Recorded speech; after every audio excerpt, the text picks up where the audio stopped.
राज्यात सगळीकडे गणेशोत्सव थाटामाटात पार पडला. मुंबईतही दरवर्षीप्रमाणे यंदाही विसर्जन मिरवणूक धूमधडाक्यात पार पडली.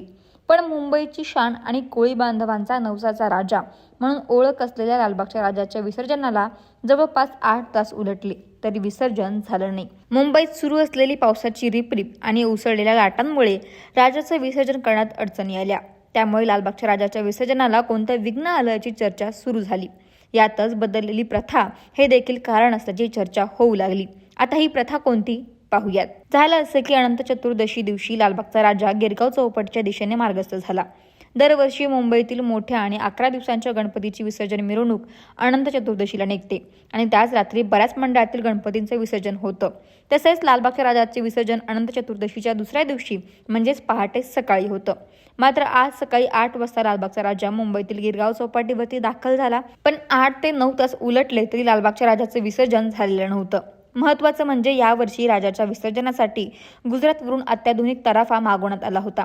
मात्र समुद्रात भरतीची वेळ असल्यानं राजाच्या विसर्जनात अडचणी निर्माण होत आहे. माहितीनुसार भरती येऊन जात नाही तोपर्यंत लालबागच्या राजाचं विसर्जन होणार नाही. ओहोटी येण्यासाठी आणखीन 3 तासाचा अवकाश असल्यानं विसर्जन पुढे ढकलण्याची शक्यता आहे. दरम्यान नव्या अत्याधुनिक तराफा आणि भरतीची वेळ हे दोन्ही कारणं विसर्जनाला अडथळे निर्माण करत आहेत. जसे की आधीही सांगितलं, राजाच्या विसर्जनासाठी नवा आणि अत्याधुनिक स्वयंचलित तराफा मागवण्यात आला. परंतु मागील वर्षीच्या तराफ्यात तुलनेत हा तराफा दुप्पट मोठा आहे आणि तो पूर्णपणे स्वयंचलित आहे. यापूर्वी कित्येक वर्षांपासून लालबागच्या विसर्जनासाठी कोळी बांधवांच्या बोटीच्या मदतीनं तराफा समुद्रात ओढून न्यावा लागत होता. पण आता या नव्या तराफामुळे त्याची गरज भासणार नाही. या तराफ्याचं वैशिष्ट्य म्हणजे तो पाण्यामध्ये 360 अंशांमध्ये कुठेही वळू शकतो, ज्यामुळे विसर्जनाची प्रक्रिया अधिक सोपी आणि सुरक्षित होईल. पण गुजरातवरून मागवलेल्या या तराफ्यानं बाप्पाचे विसर्जन काही होईना.